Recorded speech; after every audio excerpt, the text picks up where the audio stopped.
I have researched YouTube Shorts channels for 30 days, and this video is everything I found.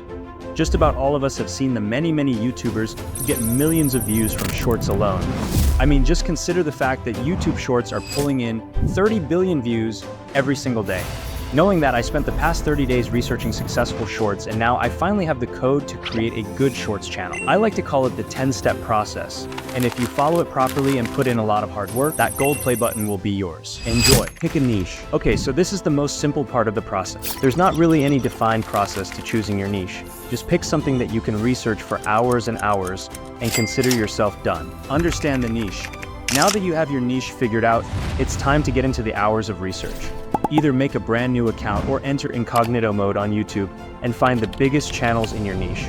For example, if you are doing videos covering internet celebrities, then get yourself acquainted with people like sunnyv2 and Patrick CC. Familiarize yourself with everything related to their channel, from their script to their editing to even the frequency of their uploads. The more you know about them and why they are successful, the better your chances are of getting to their level. And that brings us to the next step, entering the market. When you think that you have a good idea of what the market looks like, you have to make two very important decisions. Whether you can compete in the niche, and if you can compete, then where would you stand in the market? Sometimes a niche is just not good to get into. It may already have 1,000 channels making content about it, or maybe all the views going into 2 or 3 big channels. If that is the case, then go back to step 1 and find a new niche.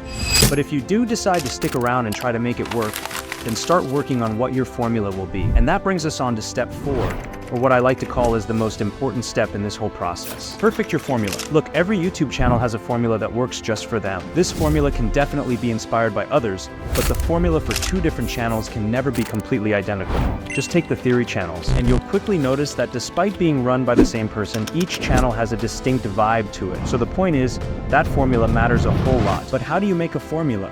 Again, there is no specific way to create a good formula, but you can use a couple of general methods. You can try and find a gap in the market where you do something that hasn't been done before. Like, take the Beluga channel or the Skibidi Toilet channel. Both of these channels were novel enough to appeal to a huge audience. Or you can try beating the quality of the existing channels where you take a format, copy it, but make everything of a higher quality. This can work for a lot of niches, but it has a really high cost of investing. All in all, choose whatever feels best to you. But make a choice now itself about what you will be doing, so there is no confusion later down the line. Once you think you are ready, move on to step 5. Make an awesome team. Obviously, every YouTube channel needs an awesome group of people working behind the scenes.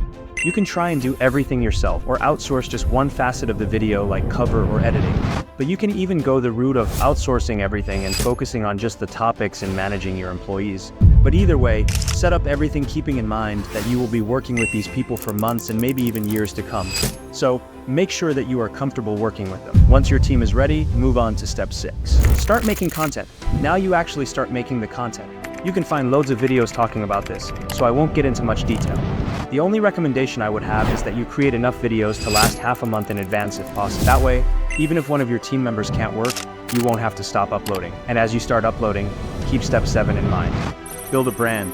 The thing to understand here is that every channel is its own entity. Like, although there are a lot of channels today that do videos similar to Mr. Beast, there is only one actual Mr. Beast. The other channels may have a similar formula, but they don't have the same brand value. So once you have your formula down and people are starting to view your videos, focus on what you bring to the table. Your brand is how people know it's you. And in most cases, having a good brand is crucial to success.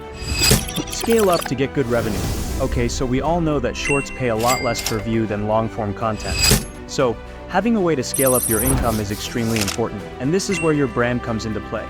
Like, just take the channel Viva La Dirt League. It does mainly short-form content in the form of little skits. But after a while, it creates compilations of those short-form videos, and these compilations get a lot of views because people just like the content. Those long-form videos allow them to earn well, and it improves the experience for their audience too, which is extremely crucial for step 9. Use your audience. This just goes hand in hand with step 7. I am a person who watches the Viva La Dirt League channel once in a while, and talking about the channel here gives them free advertising. Like that, if you focus on making quality content and having a bond with your audience, they would talk more about you and hence bring even more people to your channel. Having a good audience that will stick with you long-term can be extremely good for the survival of the channel. And with all that, we finally come to step 10. Reassess. What works today might not work every time. I just can't stress this step enough. And this is often where a lot of people mess up. They keep making the same type of videos even if their views are slowly declining. So once in a while, analyze your channel and see if your formula is getting less and less good at getting views. I would suggest that you analyze the channel every month or every 2 months at the bare minimum.